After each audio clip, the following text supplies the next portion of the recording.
get ready to say goodbye to 2022. It's time to look back at the big news stories of the year. Over here! Hey, listen up! Newsy Paloozy. Hello and welcome to Newsy Paloozy, the news pool for curious kids and adults. I'm your host, Leela Shivshankar Prickett, and as ever, I'm joined by the Big Story Explainer and Sound Effects Finder, otherwise known as my mama. Hello, I'm Lindy Prickett. In the last of our holiday best-of series, we're gonna look back at the big news that shook the world this year. From the war in Ukraine to those unusual and important protests in both Iran and China. And how can we forget the end of an epic royal reign in the UK? All that and more as we look back at the year this week. So let's dive on in to the Newsy Paloozy before we change out the water for the new year. I know we've all been hearing a lot about Ukraine, a little bit about Russia too, but mostly Ukraine, right? Oh yeah, I know. Like you are a crane. No, you are a pain. Now come on, Leela. Okay, let's get on with the basics. Do you know where the country of Ukraine is? Somewhere next to Russia. No, I mean Europe. Actually, both. And right there lies the problem. Huh? Yeah, like so many places, its geography is everything. Okay. It's life, Leela. Okay, you want to talk cats? All right, let's talk cats. You look after some of the neighborhood strays, right? Yep. Some hang out on the left side of the house and some on the other side, right? Yep, they're two different families, and they don't always get along either. Yeah, exactly. But I want to know, which do you love more?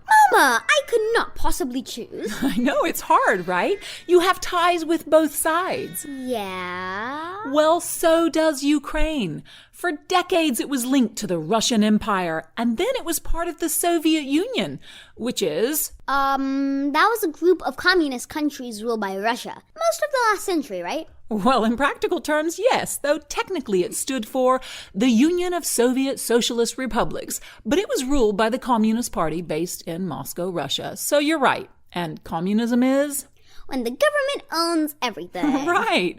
So when the USSR broke up in 1991, many of the countries started to find they had more in common with the free markets of Europe. Oh, like when the cats on the left had kittens, and I started spending more time with them. Yep, they were prospering, and you wanted to be a part of that. And the cats on the right had started to become a little sullen and... a little grouchy, jealous, and aggressive, actually. Maybe they were missing you and the amount of food and resources you used to give them. Totally. Well, that's kind of what's happening in Ukraine. They were part of the Russian Empire and the USSR, but kind of favor Europe now and want to join a club called NATO, the North Atlantic Treaty Organization, which includes most of Western Europe, the US, and Canada. That doesn't sound like a very fun club to me. It's not. It's a defensive club of armies, what's called a military alliance. Is Russia part of it? No, ma'am. In fact, NATO was formed in 1949 specifically to provide protection against the USSR. Dun, dun, dun! The plot thickens. No wonder Russia's so mad at Ukraine. Then again, Ukraine is a free country, right? They should be able to do what they want. Yep, but some people in Ukraine do have old ties with Russia, so... The country's pulled in both directions? A little bit. Mostly Ukraine is scared Russia is going to invade, like they did 8 years ago when they took over a region called Crimea. What? And now they want to take over all of Ukraine? Well, Russia says no, but right now there are well over 100,000 soldiers, along with helicopters and tanks, lined up on its border with Ukraine. That's kind of bullyish behavior. Big time. That's why you keep hearing about it in the news. Everyone is wondering what's going to happen next. People are so worried that if Russia does invade, those NATO countries, like the US, might decide to join in the fight. What? That would be silly. Why would they want war? Well, they don't, but they also don't want a big country thinking it can overtake a smaller one. But it turned into World War III. Okay, hold your horses. Most experts think this is just, as you say, bullying behavior from Russia, just for show. Kind of like when the big tomcat prances around and hisses a bit. Bingo! And there you go. The big news of the week was about cats after all. Now to Eastern Europe and the big news about what's happening with Ukraine and Russia. It's a big deal, but it's hard to follow because it keeps changing every day. That's true. This is the kind of news story that changes by the hour. Some say that fighting has already started in some of the small border towns. Right. And before we get into the latest details, let's remind everyone that we did a deep dive explainer Giving all the background information about the relationship between these two countries and why there's tension. in our episode 3 weeks ago, episode 84, The Ukraine Crisis.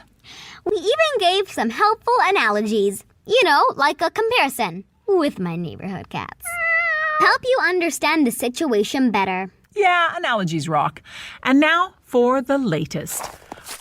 Russia has deployed or sent its troops across its border into eastern Ukraine. The U.S. is calling it an invasion, but Russia's president, Vladimir Putin, says it's a peacekeeping mission and that the regions of Donetsk and Luhansk are not part of Ukraine, but independent, something the Ukrainian government denies. This is what U.S. President Joe Biden had to say. Who in the Lord's name does Putin think gives him the right to declare new so-called countries on territory that belong to his neighbors? This is a flagrant violation of international law, and it demands a firm response from the international community. What will that response be? Sanctions. You know what sanctions are, right? It's a ban, right? Kind of like when you say, you won't be able to spend any of your allowance if you don't do your homework. Yeah, kinda. But it's a bit broader, actually. More like you saying to all your friends not to trade toys or gadgets with a certain other friend because you're mad at them. So President Biden laid out what he said would be the first tranche or set of U.S. sanctions against anyone doing business with two major financial institutions in Russia, the Russian government, and rich Russian business people. He's hoping this will cut off Russia's government from Western finance, as in Western money. He also said additional troops and equipment were being sent to strengthen U.S. allies in that region, though he made it clear they would not be there to fight Russia. Well, I'm sad for the people in that region. It's got to be scary for them right now. Totally. So if the news has been on in your house, you've no doubt heard a lot about NATO and the potential of new Nordic members joining the club, and Russia being more mad than ever before, and maybe even something about Turkey too, right? Yes, and my head is spinning. No kidding. All right, let's start at the beginning. Do you remember what NATO is, besides it standing for the North Atlantic Treaty Organization? Yes, it's a club. But not like a fun club. It's a defense club, and I don't mean you get to hang around practicing taekwondo either. It's a club of 30 countries forming a military alliance. Correct. And is Russia part of it? Oh, no. Right. In fact, NATO was formed in 1949 with the purpose of providing protection against the USSR. As in the Soviet Union, a group of communist countries that used to be run by Russia. So why is NATO still around if the Soviet Union isn't? Good question. When it collapsed in 1991, the powers that be, by that I mean primarily the U.S., which holds the most power in NATO, decided to keep it going. Why? Well, power is power, I suppose. NATO wanted to support countries with the same worldview of its own countries, like being free market democracies. And then why not Russia? They're not communist anymore, and their people vote in elections. Well, there was something called the Russia-NATO Council 20 years ago. But when Russia invaded Ukraine 8 years ago and took over part of Ukraine called Crimea, all relations were suspended. Oh yeah, I forgot. The Russia-Ukraine war actually started in 2014. Man. I know. So Russia doesn't like NATO and sees it as Western countries, that is most of Europe, the US and Canada, trying to reduce Russia's influence. Most of Europe, but not Ukraine, right? Correct. It was wanting to join, and that's one of the reasons Russia invaded again in February of this year. But the plot is thickening, right? With the Nordic countries of Sweden and Finland, Russia's neighbor, also wanting to join. And again, Russia is not happy. Scary. Totally. Both countries had always prided themselves on not being members of NATO, handling their own security themselves. But now they kind of want that protection. Protection? Oh yeah, remember that the idea of a military alliance like NATO is all the countries defend each other if someone outside the club attacks. Right, that's why NATO countries aren't fighting with Ukraine, because Ukraine is not part of the club. Bingo. But if Finland and Sweden joins... The plot does thicken. But there's a twist, like any good plot. Turkey, which is also a NATO member, says they're gonna block the entry of Sweden and Norway. Why and how? Well, you can't join NATO unless all the members say yes. Oh. And Turkey is holding a grudge against both countries for giving sanctuary to militants from Kurdistan, which it views as terrorists. Ay, ay, ay. This is as complicated as a 6th grade playground. Yep, I think you've about summed it up. Okay, and now we have a difficult story to report on. What's happening in Iran? That's right. First of all, do you know where Iran is? In the Middle East. Right, and why are we hearing about it a lot lately? Because there are dangerous protests against wearing the hijab. Which is? A headscarf, just for women to cover their heads. That's right. Now, some women like wearing it because they feel it's part of their Islamic tradition. But many others feel it's restrictive, that only women should be made to cover their heads when out in public. And in some conservative countries like Iran, it's against the law not to wear it in public. And when you say law, that's set in stone there, because Iran isn't a democracy, right? That's right. It's what's known as theocracy. That's a type of government in which the religious clerics rule in the name of God. There are also people called the morality police, which arrested that young woman a few weeks ago for not wearing her hijab properly. Right? That's right. Supposedly, her hair was coming free from the hijab, and she later died in police custody. And that's why people are protesting.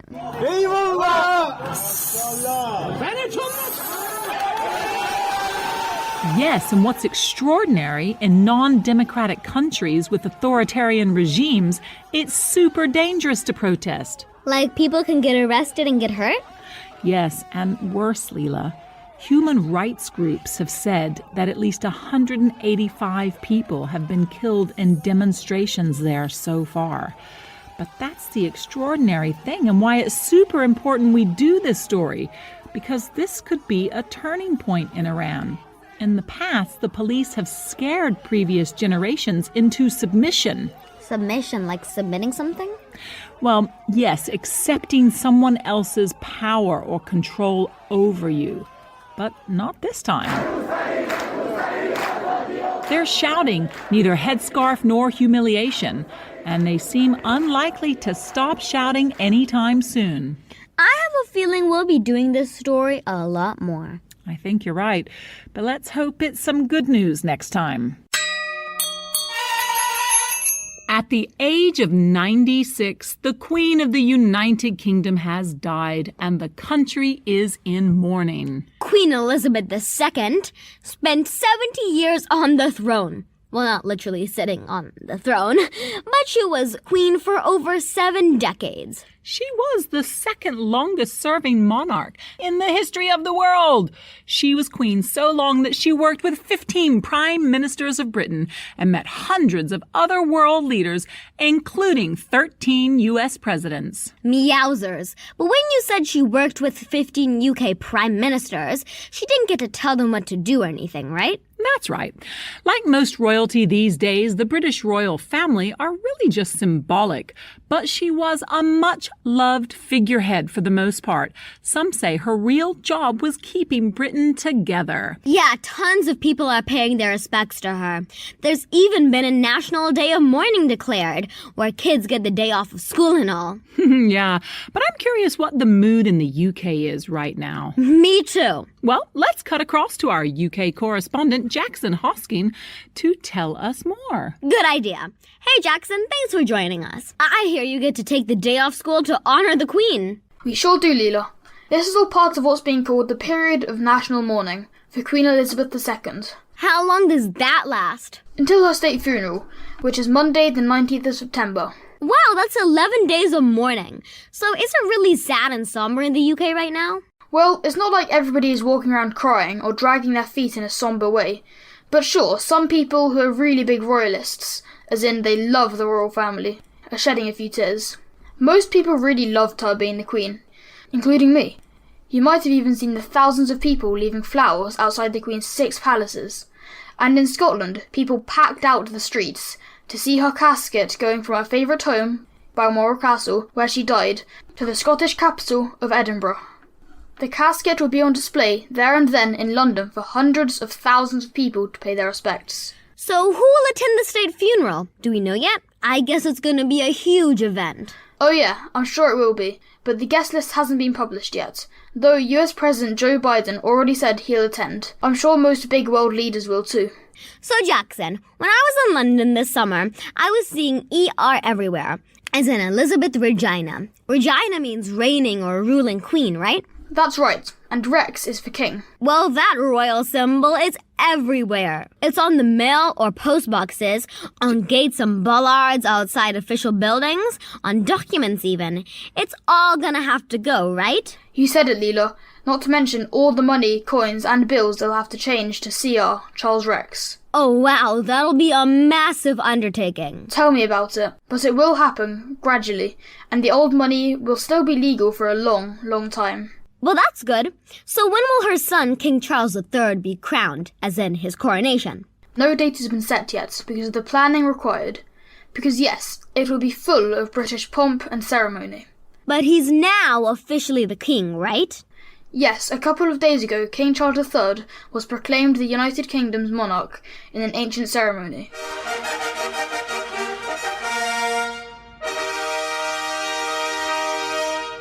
Prince Charles Philip Arthur George is now, by the death of our late sovereign of happy memory, become our only lawful and rightful liege lord, Charles III.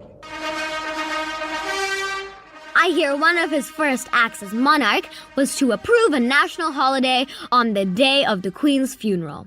Meaning, you get to miss school. Indeed I do. So what will you be doing to mark the occasion, Jackson? Dressing up in your finest clothes with a bowl of popcorn, sitting, or should I say standing to attention in front of the television? Or should I say telly? Yeah, right. How did you know, Leela? 3 cheers for His Majesty the King! Hip hip! Hooray! Hip hip! Hooray! Hip hip!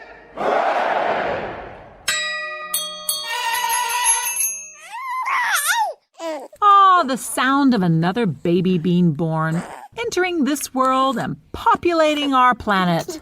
Aww.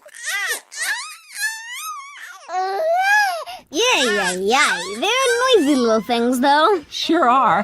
And just how many babies do you think are being born on average every minute of every day all over the world? 120. Not bad, but wrong. According to the United Nations, 267 babies are born every minute. That's 385,000 1,000 babies a day. Yowza wowza, that's a lot of crying. Sure is, and it's a lot of mouths to feed, too. Well, on Tuesday, Earth hit a monumental milestone, as in a marker of our planet's history. The world's population reached 8 billion people. That's a lot of people. And 1.4 billion of them live right here in India. Sure do. A place the third of the size of America, by the way, but with 4 times the people. It's crowded here. Yep. Right now, China is the most populous country, but India is likely to surpass or go past that by the next year. You mean it's going to get more crowded? Uh-huh. Not just us, but the whole planet. And get this, the United Nations say 1 billion of those people have been born just in the last 12 years, like you, Leela. But why these 12 years? Well, improvements in public health, nutrition, even personal hygiene and medicine mean people are living longer. The good news is those things also mean people, over time, begin to have fewer children. So, get this also. Some countries actually have a declining population rate. Oh, like Japan and Italy. Yes, we heard a lot about that during the pandemic, didn't we? But it's also happening in a lot of Eastern European countries too, according to the World Population Review. So even though the global population is reaching new highs, the growth rate is steadily falling. Phew.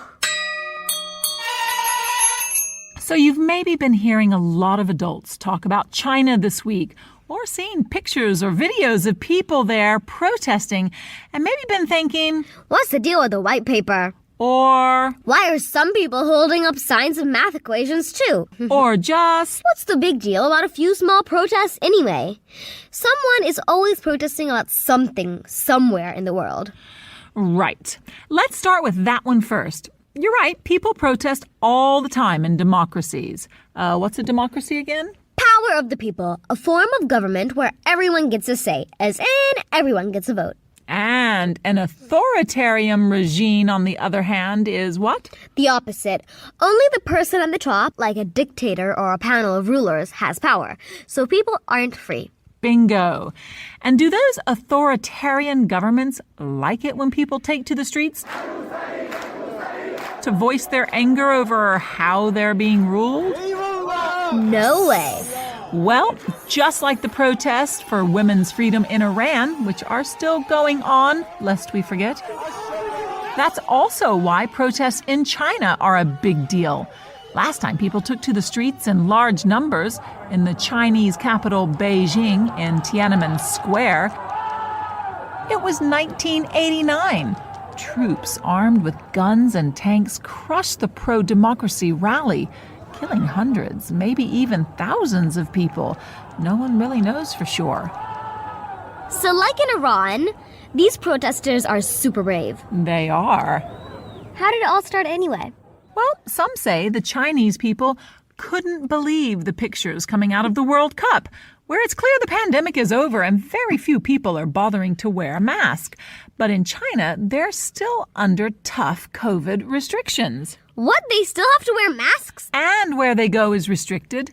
But then, sadly, there was a fire in a high-rise apartment block in western China a few days ago, where some 10 people died. It's thought they couldn't escape the blaze because of the COVID restrictions. Oh. Though local authorities deny this. So, at candlelight vigils and memorials for the victims, many people came clutching a white sheet of paper. But why? Well, some say the white paper symbolizes their silent, blank voice. But others say it's a direct challenge to authority. By holding up a blank piece of paper, they say they surely can't be arrested because they are saying nothing. Whoa. So the white paper is like this big, silent, but powerful message. Yep. But aren't there some people who have some mathematical equation on their paper? A few brave ones, yes. At Tsinghua University. Again, it's code, right? They can't come right out and say something outright. What's the formula mean? I mean, what's it code for? It's not what the equation means that's important. It's that it comes from a guy called Friedman. Okay. Go on, say his name slowly. Freedman. Oh, free man. Whoa, that's pretty cool. But I mean, I guess it's not cool that they just can't say what they want. No, it's not. Though there are some increasingly finding their voice. But the police are moving in to deter them, and the government is trying to take the words protests, white paper, and freedmen off social media. But This is a wait and watch situation. So far, world leaders are staying quiet. like with Iran. Yep. Yes, the biggest sporting event in the world has just kicked off. Well, after the Olympics. That's debatable. According to FIFA, the Football Federation, the last World Cup was watched by 3.6 billion people. That was half the world in 2018. And the World Cup, like the Olympics, happens once every 4 years. And, doesn't it usually happen in summer? You're so right. Except this time, the Middle Eastern country of Qatar is hosting the competition and, well... That's a desert. They're playing football, or soccer to our U.S. listeners, in the desert. That's crazy. That's what many people felt a decade ago when Qatar won the bid. They had to build 7 stadiums, too. In fact, there were a lot of allegations of bribery and corruption at the time they got the bid. Well, no wonder they've had to hold off playing until November, when it gets a little cooler, I guess. But wait, isn't it the middle of the professional football league? The European club season, yes, which most of the best players around the world play in. That's gonna be tiring. Yep. And sadly for Qatar, that's not the only bit of controversy. Uh-oh. This event was supposed to be Qatar's big moment to enter the international arena as a major cultural and political player. But instead, it's getting a lot of attention for its abusive treatment of immigrants or migrant workers, which, by the way, make up 85% of the country, would you believe? What? You mean for every 10 people, 8 of them are immigrants? Most of them are there for work, and allegedly many are not treated very well. Plus, Qatar even decided at the last minute to ban the sale of beer from the matches, keeping in line with its Muslim conservative values, despite the fact that many people like to go to a game and drink beer. So lots of controversy. Oh, and most recently, the Iranian team boldly decided not to sing their national anthem in protest to the violent crackdown on protesters in their country. That's brave. True. Most recently, fans wearing rainbow shirts and hats representing LGBTQ pride were told to remove them, exposing the country's intolerance. Even more remarkably, the British Broadcasting Corporation, the BBC, chose not to air the tournament's opening ceremony. Well, I bet they'll change their tune if England starts playing well and makes it into the finals. You got it. At the end of the day, sports will probably triumph, as people will want to watch their teams play, regardless of the politics behind the matches. That brings us to the end of not just this episode, and not just our holiday season specials, looking back at the best of nature, oddball, and big news stories on Newsy Paloozy, but also the end of a big year. Goodbye 2022. We'll see you next week, or should I say, next year, when we're back with all the important and wacky news making headlines around the world. Alrighty, over and out for 2022.